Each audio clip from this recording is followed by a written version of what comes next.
নমস্কার। যুক্তি তর্ক সঙ্গে অর্কই আপনাদের স্বাগত। আপনাদের সঙ্গে আমি অর্কপ্রভ সরকার।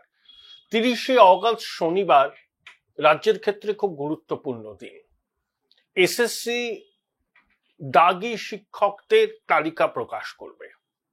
30শে অগস্ট সকালেই জানলাম যে সংবাদ মাধ্যমে সেই দাগি শিক্ষকদের তালিকা ফাঁস হয়ে গেছে। তাতে তৃণমূলের অঞ্চল সভাপতি, এক বিধায়কের পরিবারের লোকজন, এক কর্মাধ্যক্ষ এখনো পর্যন্ত জানা গেছে। তারপর ঝুলি থেকে আস্তে আস্তে বেড়াল বেরিয়ে পড়বে। এটা হচ্ছে শিক্ষক। তাছাড়া তো গ্রুপ সি, গ্রুপ ডি আছে। শিক্ষাটাকে যারা বেচে দিয়েছে বলি না আমি আমার প্রতিবেদনে, সেটা আরো একবার প্রমাণ হয়ে গেল। এবং সুপ্রিম কোর্ট বলেছে পরিষ্কার দর্তহীন ভাষায় যে রাজ্য সরকার, এসএসসি, মধ্যশিক্ষা পর্ষদ ছাত্রছাত্রীদের এই অনিশ্চিত ভবিষ্যতের জন্য দায়ী। অযোগ্যদের পরীক্ষায় বসানোর জন্য রাজ্য সরকারের তৎপরতা এটাই প্রমাণ করে অযোগ্যরা হচ্ছে মন্ত্রীদের নয়নের মণি। আর কি বলবে সুপ্রিম কোর্ট? সামান্য লাজ লজ্জা থাকলে এক্ষুনি পদত্যাগ করে মানুষের কাছে করজোড়ে এই অনাচারের জন্য ক্ষমা চাওয়া উচিত। ক্ষমা চাইলে কোনো মানুষ ছোট হয় না। কিন্তু আমাদের রাজ্যের সর্বাধিনায়িকা তো কখনো ক্ষমা চান না। তিনি সবসময় পাপস্খলনের জন্য ওর ঘাড়ে দোষ চাপিয়ে নিজেকে দায়মুক্ত করার চেষ্টা করেন, কিন্তু এবার সেটা সম্ভব নয়। রাজ্যের মানুষ জানেন যে এই অনাচারের পিছনে কাদের মস্তিষ্ক কাজ করেছে। অযোগ্য শিক্ষকদের তালিকা নিয়ে আমি আজকে প্রতিবেদন করছি না, আমি করব। কিন্তু আমি আজকে যে প্রতিবেদনটা করছি, যার মুখ্য উপজীব্য হলো নির্বাচন কমিশনের সঙ্গে রাজ্যের আবার নতুন সংঘাত। কিছুদিন আগে নির্বাচন কমিশনের সিইও, যেটা জাতীয় নির্বাচন কমিশনের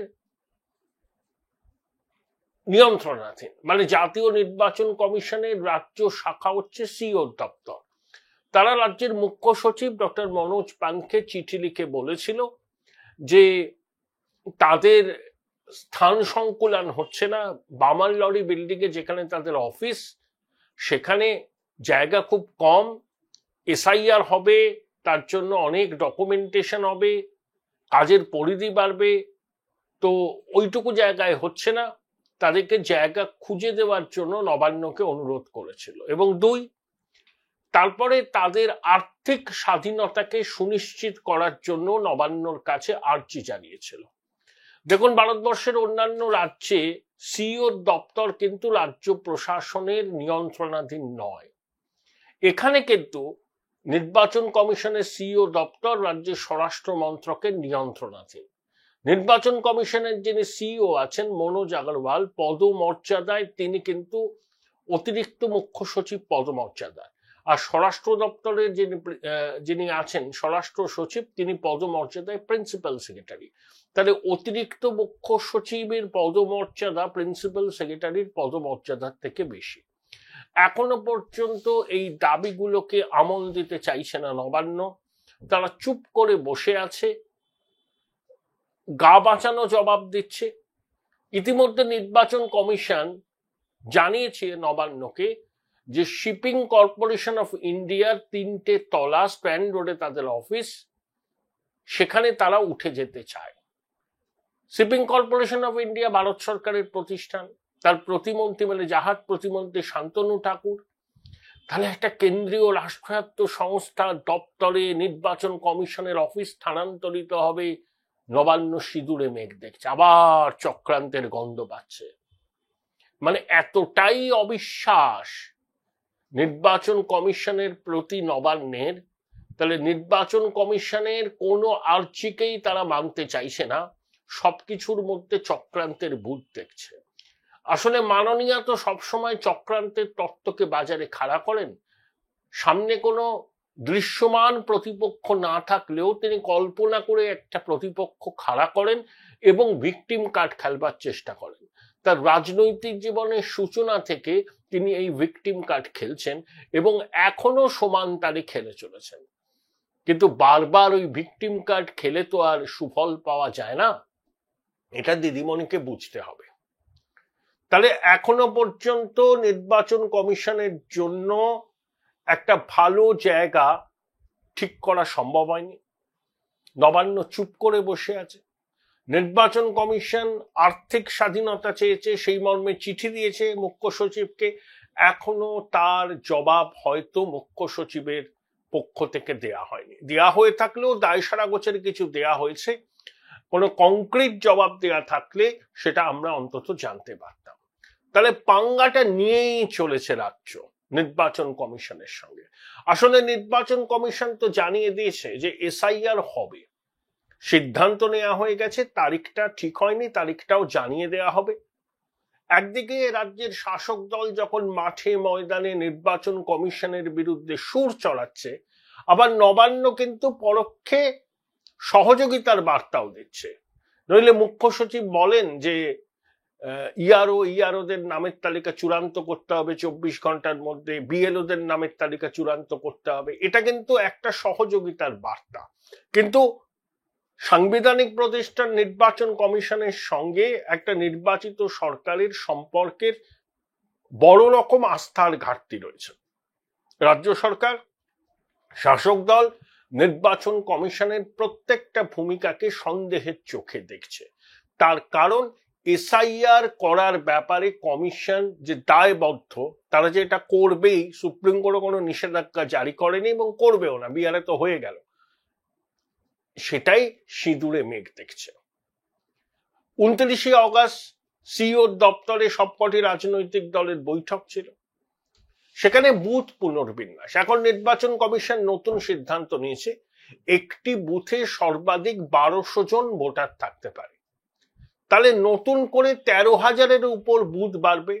রাজ্যে মোট বুথের সংখ্যা হবে 94,500-র কাছাকাছি। রাজ্যের শাসক দল বলছে যে একটা বুথে সর্বাধিক 1200 ভোটার থাকবে, এই সিদ্ধান্তে তাদের আপত্তি নেই, কিন্তু ভোটারদের যেন ভোট দিতে 2 কিলোমিটার উজিয়ে যেতে না হয়। অবশ্যই এটা খুব সঙ্গত প্রশ্ন।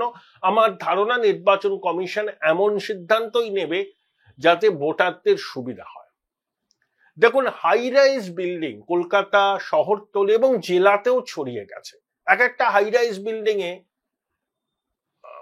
ভোটার ধরুন 400-500 তো মিনিমাম থাকে, এমন অনেক হাই রাইজ বিল্ডিং আছে, কমপ্লেক্স আছে, সেখানে কয়েক হাজার ভোটার। তা নির্বাচন কমিশন সিদ্ধান্ত নিয়েছে যে হাই রাইজ বিল্ডিং এর ভোটাররা ভোট দেওয়ার জন্য তাদের কমপ্লেক্সের বাইরে বেরোতে হবে না, তাদের কম্পাউন্ডের ভিতরেই ভোট কেন্দ্র হবে। অতীতে কি আমরা দেখেছি, একবার মনে আছে 90-এর দশকের মাঝামাঝি কলকাতা পুরসভার নির্বাচনে বামেরা সন্ত্রাস করে কলকাতা পুরসভা দখল করেছিল, সেখানে বহু হাই রাইজ বিল্ডিং এর দরজায় তালা চাবি দেওয়া হয়েছিল যাতে ওই বহুতলের বাসিন্দারা বাইরে বেরিয়ে ভোট আর না দিতে পারেন। এখন তাদের নিজের কম্পাউন্ডের মধ্যে ভোট হলে তারা অবশ্যই তাদের গণতান্ত্রিক অধিকার প্রয়োগ করবেন। নিজেদের কম্পাউন্ডে ভোট হবে, কেন্দ্রীয় বাহিনীর জওয়ানরা থাকবে, অনেক সিকিউরড এনভায়রনমেন্টে তারা ভোটটা দেবেন, এবং অধিকাংশ ক্ষেত্রে বহুতলের বাসিন্দাদের ভোট রাজ্যের শাসক দলের অনুকূলে যাবে না। সেই জন্যই তো বামেরা ওই বহুতলের দরজা বন্ধ করে তাদেরকে ভোট দিতে দিত না, ছাপ্পা হতো। তাই বহুতলের বাসিন্দাদের ভোট দান যাতে সহজ হয়, কমিশন একটা উদ্যোগ নিচ্ছে, খুব সাধু উদ্যোগ। দেখুন, ডিস্ট্রিক্ট ইলেকশন অফিসার পদমর্যাদার ডিএম হল, 24টি ডিইও 24 জন তারা সিইও কে জানিয়েছেন যে এই বুথ পুনর্বিন্যাসের ব্যাপারে কোনো রাজনৈতিক দলের নাকি কোনো আপত্তি নেই। বিজেপি প্রতিবাদ জানিয়েছে, বলছে এটা তো সম্পূর্ণ অনুপ্রাণিত আধিকারিকদের রিপোর্ট, আলোচনাই হয়নি। কি করে বললেন যে ডিস্ট্রিক্ট ইলেকশন অফিসার যে সর্বসম্মতভাবে ভোট কেন্দ্র বিন্যাসের ব্যাপারে সবাই রাজি হয়েছে? অর্থাৎ যত নির্বাচন এগিয়ে আসছে তত কিন্তু পারদ চড়ছে রাজনৈতিক দলগুলোর মধ্যে, এবং নির্বাচন কমিশনও এবার স্পষ্ট করে দিয়েছে তারা এবার ভোট দানের হার যাতে বাড়ে, নির্বিঘ্নে রক্তপাতহীন ভোট হয় এবং প্রকৃত ভোটাররা যাতে তাদের গণতান্ত্রিক অধিকার প্রয়োগ করতে পারে তার জন্য তারা চেষ্টার কসুর করবে না। এবং সিইও দপ্তর থেকে জানিয়ে দেওয়া হয়েছে যারা যারা নির্বাচনের দায়িত্বে থাকবেন তাদেরকে নির্বাচন কমিশনের সিদ্ধান্ত মেনে চলতে হবে।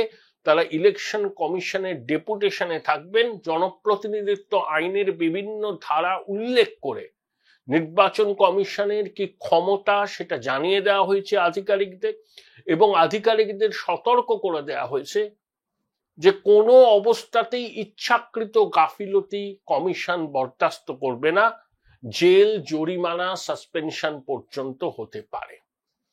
এতেই ত্রাহি ত্রাহি রব পড়েছে নবান্নের অন্দরে। ইতিমধ্যে দুজন আরো তাদেরকে সাসপেন্ড করে বিভাগীয় তদন্ত হচ্ছে।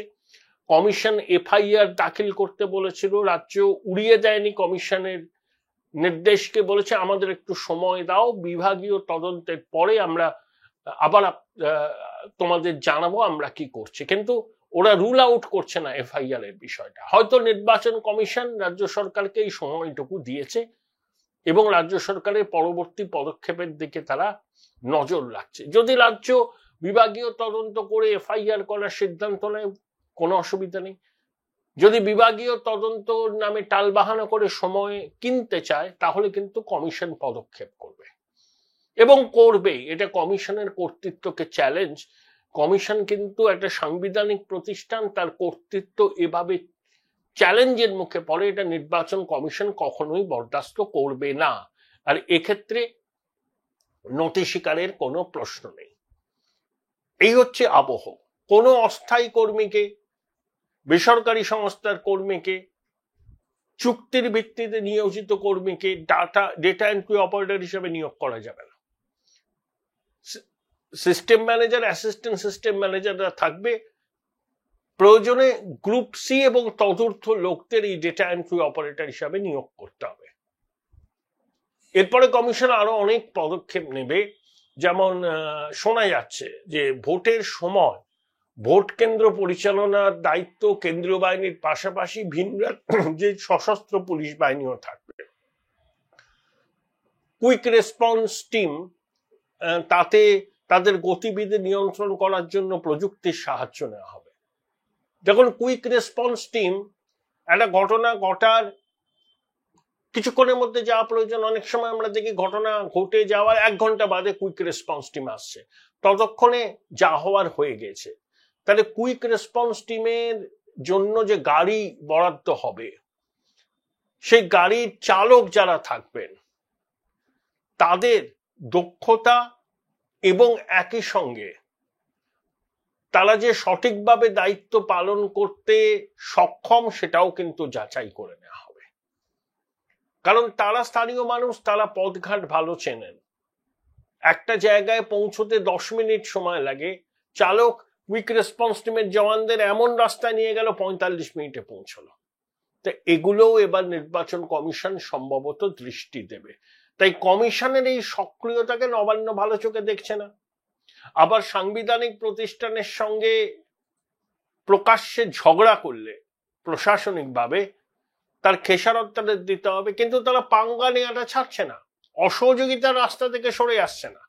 আবার শাসক দল বারবার করে বলছে যে ভোটারদের নাম বাদ গেলে 10 লক্ষ লোককে নিয়ে নির্বাচন কমিশন ঘেরাও করবে দিল্লি। তারা 2000 লোক নিয়ে দেখান, দিল্লিতে কমিশন সদর দপ্তর ঘেরাও করার হিম্মত দেখান।